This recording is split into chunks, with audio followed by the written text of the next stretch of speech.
The next installment will be the last. Several other people have issues that seem related to mine, and I'm gonna let them use this account temporarily afterwards. After the ground felt a lot more settled, me and my absurdly costumed acquaintance both seemed to want to get out of there.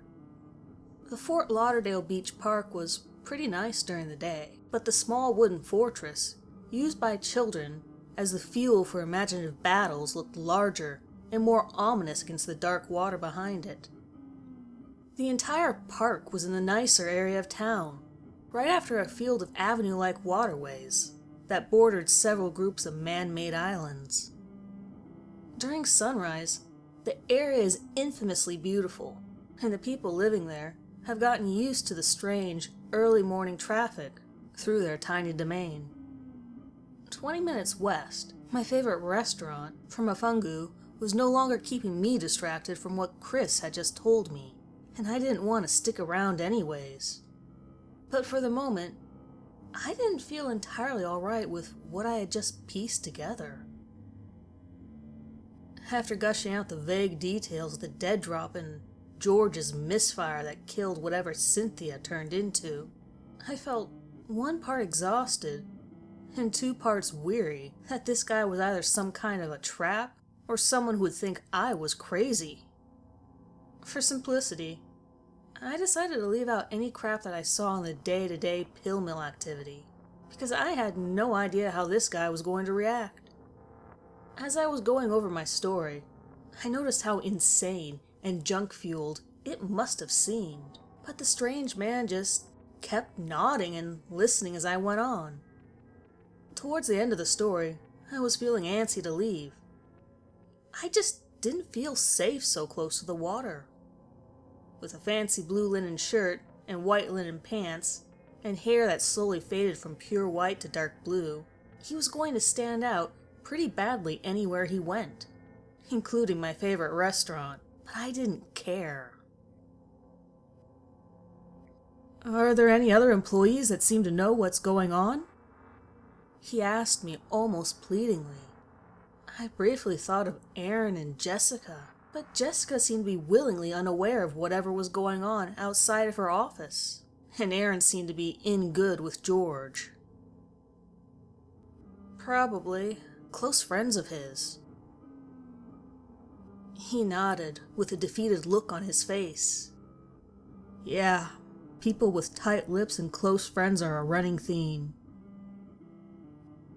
Loose lips sink ships." I muttered the phrase that was repeated with urgency in one form or another by anyone who has driven over state lines with something illegal. The more people involved, the higher the risk that someone would spill the beans. Except, a lot of people seem to have had run-ins with various weird shit, and no one was making a sound. My mind began to reel at the thought of how many people may have experienced some of this shit, but were unable to say anything because they were runners on the Blue Highway, moving meds from Florida to Ohio, the Virginias, the Carolinas, Tennessee, and especially Kentucky. I tried to stop thinking about that by focusing on the much more immediate threat at hand. The idea that I was being used as some sort of patsy had occurred to me, but for some reason, I simply couldn't force myself to think about the fact that my employers seemed to have sent me on a trip specifically to have me killed. It was absolutely normal for junkies to get a hot dose, or a small amount of lethal fentanyl mixed into whatever they typically enjoy. The overwhelming narcotic could kill even a veteran junk fiend, if said junk fiend knew too much, even if there wasn't a reason to expect a threat. No one likes loose ends. While I didn't know for sure, the fact that Chris's friends had possibly been killed by their employer, or that their deaths were related to the junkie business, unsettled me to the core. I mentioned George's cool reaction to the insanity at his own home, and the death of one of his goons. As I sat on the bench, looking out at the fortress and the water behind it, Chris seemed to get the situation. "So you think the dead drop may have been planned?" He sat next to me very slowly and sounded genuinely concerned. "I don't know," I answered truthfully. "What happened to your friends that make you think their bosses were involved?" Grace worked as a shop girl in some hellhole near Las Olas. She loved partying too much.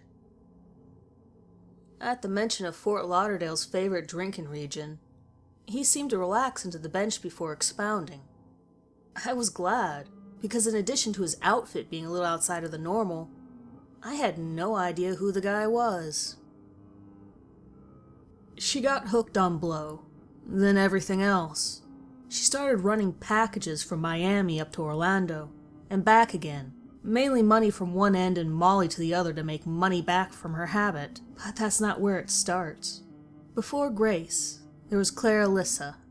We just called her Alyssa most of the time. She and her friend Janet both went missing. We hung out a lot in high school, and Claire wanted to do some school project, showing how to dig up pottery correctly. We were supposed to meet up at the Starbucks near our high school, but she never showed.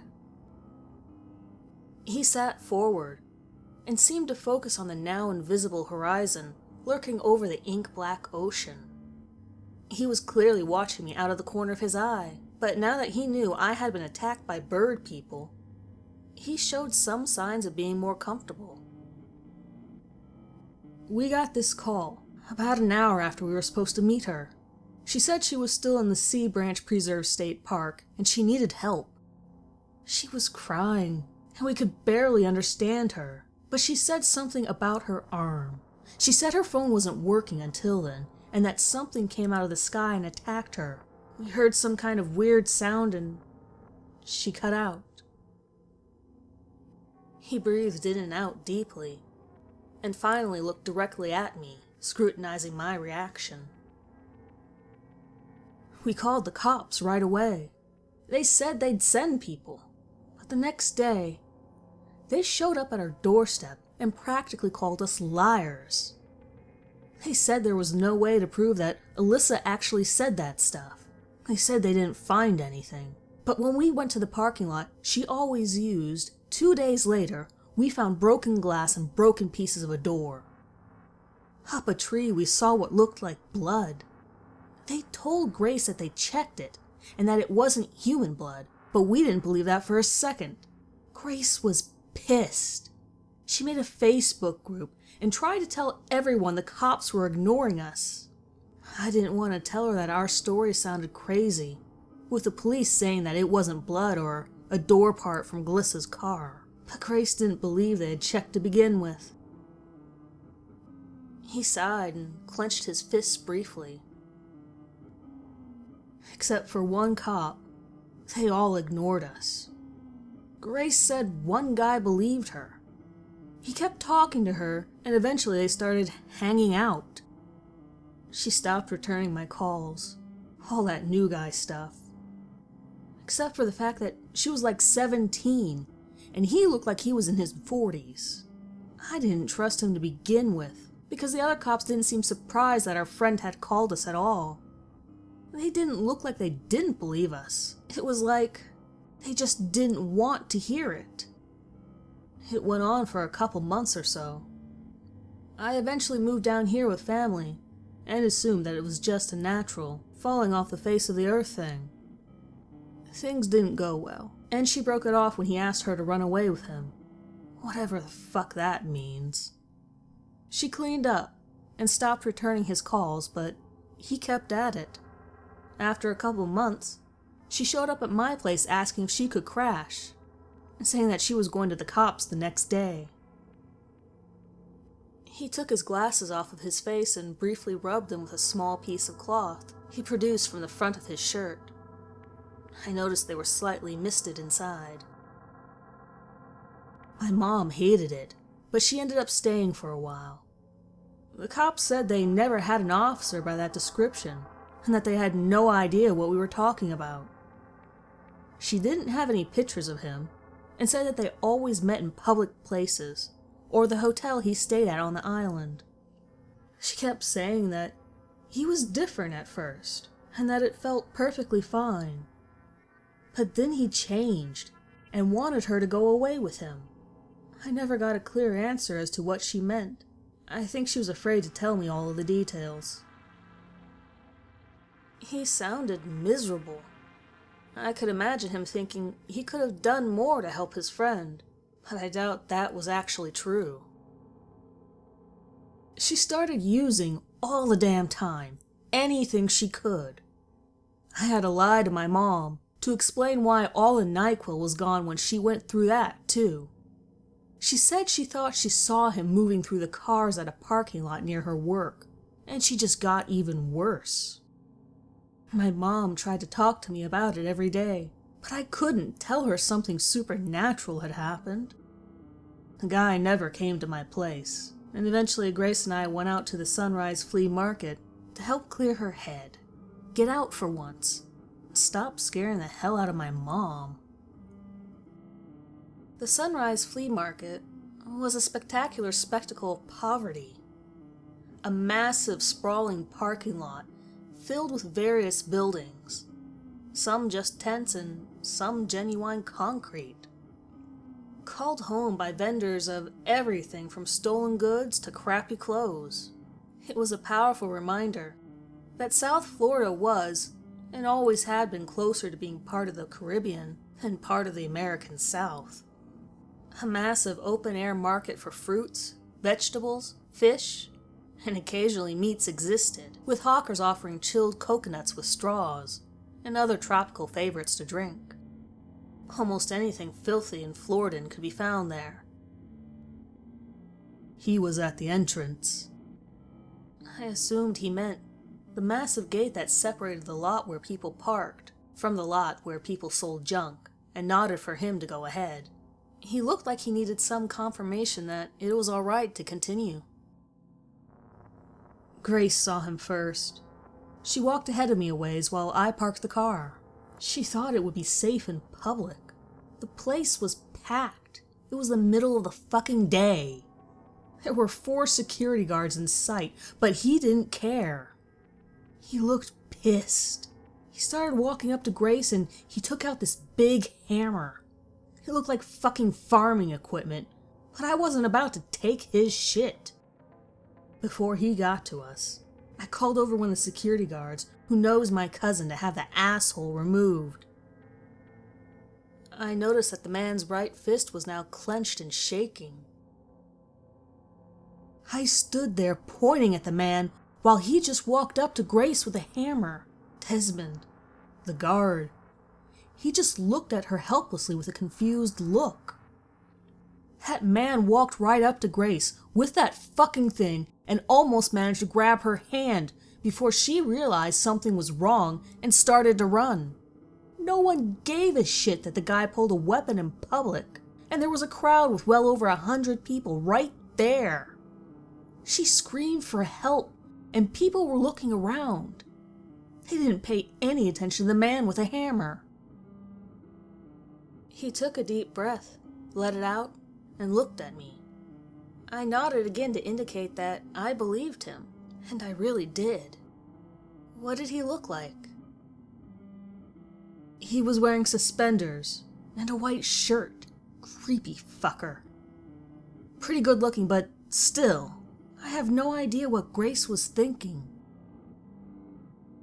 I saw this coming from 1,000 miles away, but it hit me like a 10-ton hammer.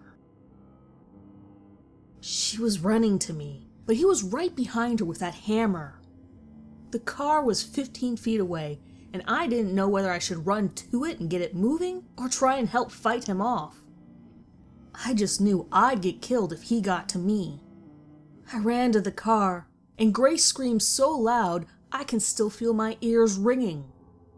I managed to get in and get it running, and threw the passenger door open, while still dodging families and shit crossing the way. She caught up with me and got in the car, but that creep had hit her in the shoulder, and it was already jet black and bleeding badly. She was almost in when he caught up with her. She raised her hand to block him and tried to fall in, but he hit her, and it looked like part of her hand was going to fall off. I floored it and we got out of there, but the security guards flagged my car. Blood was spraying everywhere in broad daylight, and people were just standing around confused. He shook his head sadly. We only realized later that we were the only ones who could see him. Whatever that thing was, it got Grace. It wanted her, but I could see it too. I only saw him one other time, but I know it got her. When we got out of there, the cops were practically on us, but they just took me to some station while she was in the hospital. And they let me go with an apology when she told them it was someone else. What did you mean when you said that I should avoid her? At this question, I heard what sounded like a cough, but when I looked over, I saw him dabbing his eyes with the same piece of cloth he used for his glasses. About 2 weeks later, she got a call. She had to do a drop for her boss. She was using a lot to cope with all this shit, and the bill ran up fast. She had been staying at my place for a while at that point, and stayed indoors more and more often. She was afraid to leave because she was afraid he would be there, but her boss said her line of credit was up, and either someone would come to my place to collect, or she would make the trip. I told her I would get the money, about $4,000 total, but she was worried about not getting more coke. I got her to agree not to do it, but I went out to the grocery store for my mom, and she was gone when I came back. A couple hours later, I got a phone call. She was crying, and I could barely understand what she was saying, but she was asking for help and saying she was sorry. I know I heard something about a bird, but she was babbling wildly. She screamed and the phone cut out. She mentioned earlier that the drop was at Bryant Park, so I called PBSO and told him I was nearby and heard gunshots from over there. He took a deep breath in, now that he was in the weird part. He was firing the words out so quickly, he barely had a chance to breathe. His cheeks were damp at that point from the buildup of occasional tears. I started driving as fast as I could. I just took off. Didn't even put away the groceries. By the time I was on I-95 for about 10 minutes, she called again. She sounded fine this time, but she asked me how I was doing.